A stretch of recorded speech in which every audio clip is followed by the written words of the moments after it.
Buongiorno, everyone. Buongiorno, Merry Christmas, eh? Merry Christmas. Let's have a shot of this keg. Keg's on the keg. Oh. Get that out there. Oh. Pause That's as a slow pour, that. It's like Christian Atto when he can't be asked that. What do you want on the second half? It's got to be quick on that, eh? Don't take a piss of that on it. Nah, best bit I've got one. No, I'll do that. Oh.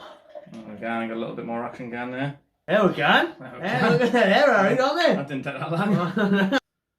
Santa's been good to us as well. He has. Eh? It's brought with some equipment and that. Christmas. Finally got some real mics apparently. Aye, brother makes not real, apart from you hold that, will you? Apart from we've just got them little thingies that you do that, man. Alright, well, the mic is real, obviously, as you can hear by the sound, but these are the new podcast mics. Lovely stuff. Legit. Lovely stuff. On the way up, we said 2020 was going to be a big one. Serious one. Starting now. Serious, baby. We're here. Just got back from Manchester now. Literally just walked through the door. Literally just walked through the door, took about an hour to set all this shit up. And we've got Everton tomorrow. We're going We're to gonna get a big fucking mucky night out. So Alright. So we'll most likely be very hungover tomorrow for the fan cams and whatnot, and put up with the Everton game. I can't really be arsed with that. If you see it and we don't look well, just don't tell. Don't tell. Always happy to get pictures, so it'll be a quick one. Of course, man. As long as we get 3 points in now, we'll be happy. If we lose, then we might just sack it off, and be by ourselves. So how long? Get any guarantees left for these legs? I'm getting here. 30 days. That's something. Nah, I can't be asked to do this shit anymore. Fuck the channel. Fuck Newcastle. Oh no, yesterday was fucking so bad. I was. I'd say anything's gonna put you off like it is yesterday's performance. But you know, life is a Toon fan. The way it is, to roller coaster. Hopefully, it's nothing new. Back on the up. Back on the up tomorrow. We've got Everton at home, and hopefully Carroll's back to whack Pickford all over. That's what I'm hoping for. That would be fantastic. We need someone to.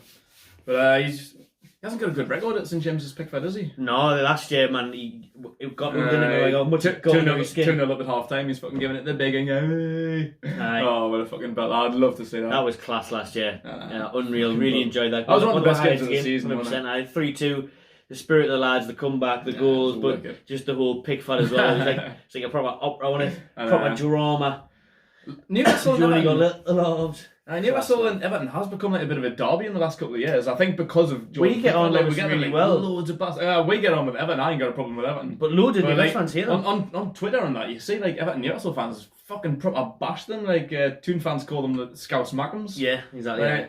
I've got nothing against them. I've always liked them growing up. Like they always had like a mint team like in like the Moisey era. I fucking love them. Like one of my favourite teams, like young Rooney, Thomas Radzinski.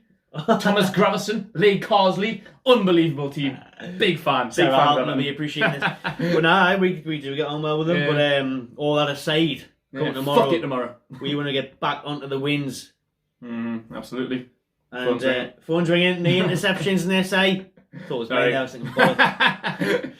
But Everton tomorrow, it is very important that we get something back. I mean, we've got Leicester obviously New Year's Day, and then we've got who got that? Rochdale. The Rochdale in the Cup. 3 days after that. So many. We've seen yesterday the amount of games. Yeah. Brucey obviously brought in the long staffs out of nowhere. Brought in Dwight Gale. Yeah. Had to be done. Do you reckon? So rotation. Is it in preparation for Carroll and Shelby brought back in tomorrow? Shelby, I would say. Carroll is always like a question of is he going to be fit? Like due to obviously his history, his age, and things like that. So hopefully that was why it was. We could have put Julian on there. We could have put Julian on up front and brought someone else in. Like I don't know. So that's pretty. Not like Bernie. That's probably what I would say happening. Carroll and Shelby should be brought back in, but I don't know if there's any more injuries. Apparently, Manquillo might not be fit now. Apparently, Manquillo's not fit now. So I don't know. Like these. Well, that's why Brucey brought on Yedlin and Kraft yesterday, wasn't it? See who was the better version. 3 right backs testing that. Three right backs, aye. Who's going to start on Sunday? Now for a battle to the death. Battle to the death. DeAndre comes in perfect for me, like definitely, with his pace and whatnot. I think I prefer more Kraft. Kraft's showing out so far. Yeah, Yedlin's came on as a sub in the last 2 games. Obviously, he was injured before getting then. Back to match sharpness. Hopefully, before one of Yedlin, so hopefully he's going to be fit. But will Willems be fit? Because he had a bit of a stigma yesterday. He wasn't fit yesterday. That's what I said in my prediction for the Man United game. I was put Manquillo on the left and started Yedlin. But he was like, nah, we'll start Willems, even though he's clearly not fucking fit, and you can see. No. So maybe we might have to do that, but now if Manquillo isn't fit, and Dummett and Richie, we haven't got a left back. Anyone else there? We've got absolutely fuck all to fill in that spot now. So the only option is to change formation, which you know you won't do because it's Rafa's diary. Yeah, but even if we change formation, we'll have to have a wing or a fullback. There's no one to play on that left side of defence. You'd have three, wouldn't you? But 3 centre backs, but and then again we'll be exposed. We'll be too open. Like Everton's a good team. As fun as it is playing 3-4-3 on FIFA, yeah, no. it doesn't work out in real life, does it? I don't think we can afford to do that. Like, but depends who we've got. Fuck knows. I hope we see the return of Shelby. Be interesting to see if Matty keeps his place, or does he only ever play against Man United? I know. You got 2 games a year, Matty. Then you can enjoy yourself. See you next year. I don't know. I think that's what I would have done. I think that's why Brucey had them both on the bench, gave the Longstaffs that opportunity. I thought they've done well, to be fair. Particularly, well, Sean perhaps not so much, but I thought Matty had another good game. I thought Sean finished the game a lot stronger. He was. Remember how frustrated we were at Burnley where he couldn't beat the first man? We had a free kick, remember, at Old Trafford, and I said, I know. What's this, whoever it was? I think it was Matt, that was the first man on the wall against 10 points as the off that season. Good job, Matt, it's 4 for 5, like, but it's actually a really good ball in the back post. It was really good ball in the back post, and then he whipped one out wide as well, you know, typical Shelby Hollywood ball. Diagonal pass, that was good. So he started getting better, but first off he was awful. Especially between that spell where it went 3-1 down. No, well, but I think you'd have to bring in Hayden. Well, true. I think you'd have to bring in Hayden and or Shelby, like definitely back in. But the main thing I honestly do want to see is just Andy Carroll bully Jordan Pickford. That is really what I'm looking forward to seeing tomorrow. Well, who's their centre backs now? Because they've got Michael Keane. They've got Michael Keane. Yerry Mina. Yerry Mina. They're both quite strong lads. Can't remember who else really plays. I was going to say Phil Jagielka, but he's got no. That's the Everton thing about the day. And he's about 49. He's still playing for Sheffield United though. I know. You might be fun anyway. Nah. But we do need to just bully them. Just big Andy Carroll, bully them defenders because Dwight Gale can't do that.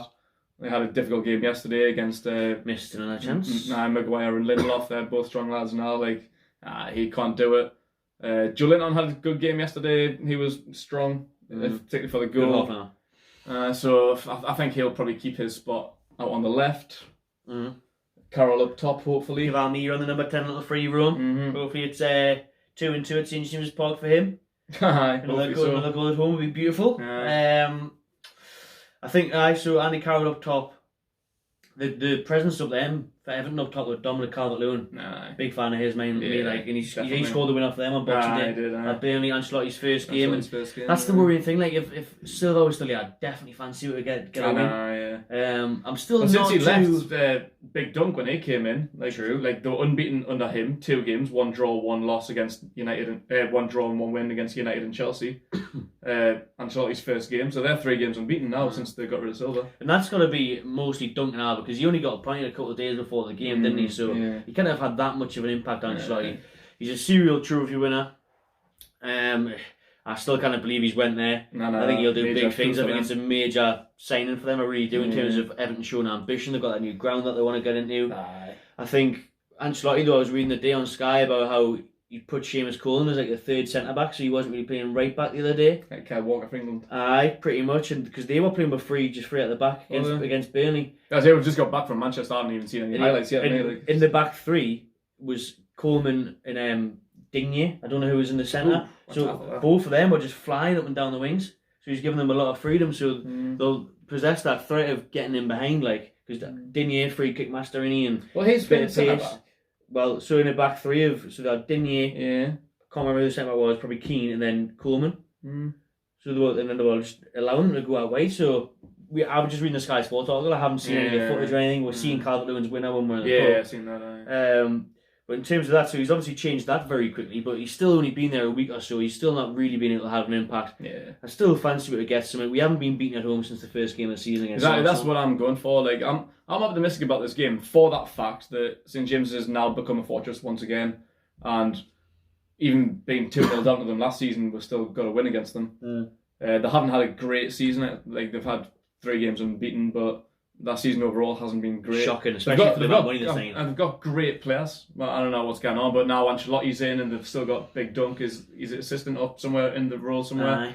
So hopefully they will get better because I do like Everton, but not yet. Just get it done. Wait till next year. We'll wait till after January as well, when we'll go down to Goodison Park. It's like 3 weeks time or something. 3-4 weeks time. So in terms of that, I think that St James's Park sell-out game as well with the Harvest season tickets. Newcastle tweeting it. Sold out game. Well, you can sign anything out if you get I don't all the fans selling all them tickets. Moise Keane before, weren't we? Like the impact Ancelotti could have on him. Like obviously they're both Italian. Keane's struggled a lot in the Premier League this season. He went off. He was a substitute like the other week for Ferguson. He was only on for like 18, 19 minutes before he was knackered and had to be brought off. We mentioned them about spending money. He was a big money signing. I think it was like near 30 million, but it wasn't that. It was the reputation. Exactly. Surprised Juventus let him go. He could have went. He was touted to go to Madrid, everywhere. Yeah. And he ended up at fucking Everton. I thought Juventus would have kept hold of him. To be fair, he's a young Italian talent, so he could be like the future of Serie A. And I hired him in my dream team, and then he wasn't getting a fucking game, so I had to take him out. Start the season, I mean, my fantasy team wasn't getting a game. Surprised at that. But what you're going to go on to say? He just looks not interested in, lazy. But now he's got like an Italian coach. He could like get that camaraderie. Maybe he had like a language barrier. A lot of people have it. Like say he's a young kid. I don't think he speaks English. Probably not. Had a Spanish coach.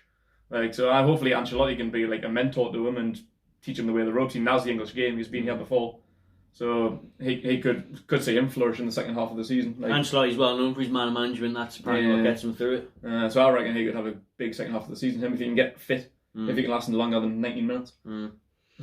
Be interesting to see. Like everyone got big money signings throughout the park, but I reckon Calvert-Lewin's the threat for them tomorrow. Yeah, I know. Yeah, academy boy. I haven't spent a penny on him. Tom Davies, great player. Sigurdsson's still there. What's happening to him? You know what I mean? He's going to show the fine form. Richarlison, you're talking £50 million players. Yeah. Sigurdsson and Richarlison were both 50 million, weren't they? Keane, Pickford, they were 30 million. I don't know how much Yerry Mina was. He must have been a kind of bit. Keane was about 27 million or something. There's some big signings there. Like we would give for fucking bollocks to have these big signings. Like doesn't always pay off, though, does it? Exactly. Like, it hasn't with them, and it hasn't so far with Joe. No, I know. Big money isn't always the way forward. Exactly. Yeah. I'm optimistic. I think we'll scrape a win.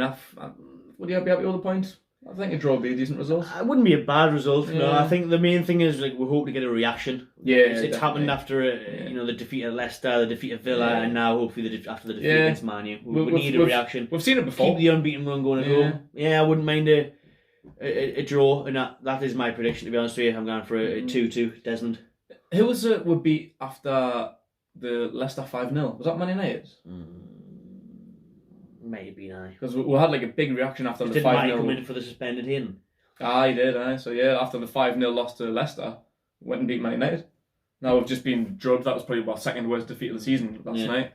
So yeah, hopefully we can get a reaction. We're back at St James's now. This is our fortress. I say Everton haven't had a great season.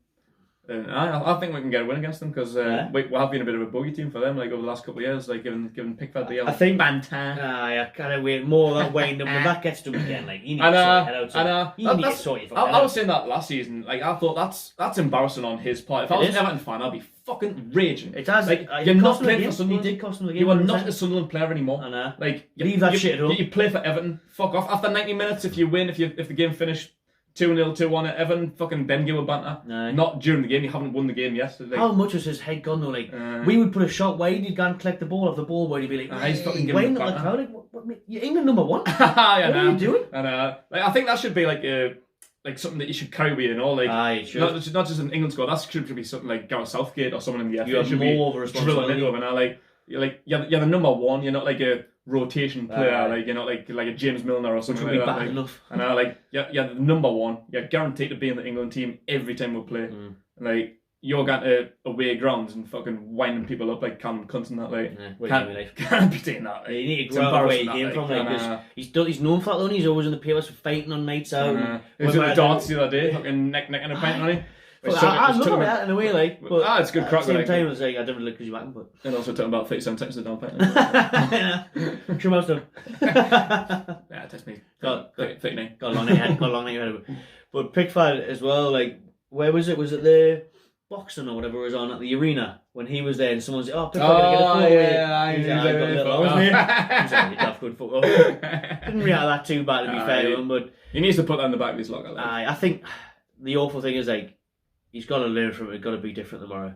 Yeah, maybe will to try and prove a point. Exactly. Minutes. All he's got to think of, if he can keep a clean sheet, is that at 90 minutes he can wind everyone up. And then he can get around the stadium and be like, "Hey, fuck off." Then he can post it and get the love off the Mackims on Instagram and whatnot. Like, but I mean, hopefully, well, fingers crossed he does fucking react to it. We can't win. It does cost him the game again.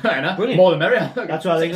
I think Andy Carroll would be perfect at that. Perfect. You know, he'd be like on a corner or something, Carroll just fucking digging an elbow in. I was reading the other day about Carroll when Carroll's son wanted Scott McTominay's shirt last time he played Man United. No idea why. Out of all the Man United players. But Carroll's like, right, I'll get you the shirt. Ooh.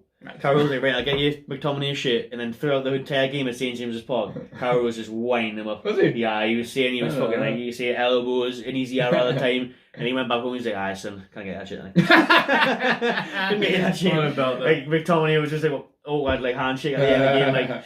He's a little prick last night. He's a prick and all, massively. He's injured now. He should have had 2 yellows. I know. Could have a fucking red card. Yellows within like 12 seconds or something. Fucking hell.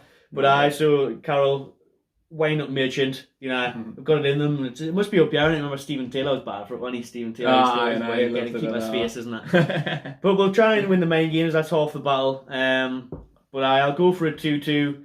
If I see the lineup and we're looking, if we've got Shelby at our back, then I would say maybe sneak a 2-1 again, like we have done in previous games, like Palace and Bournemouth. Yeah, I fancy a 2-1 win. I think we've got enough to get 3 points, but I'd probably be happy for a 1-1. Right, we're going on a tiny bit now, so we'll wrap that up. We'll see you tomorrow at Everton at St James's Park. Subscribe to FanTV. Drop your comments below who you'd like to see start the game, would you change it up again, and your score predictions. Just watching and enjoy yourself.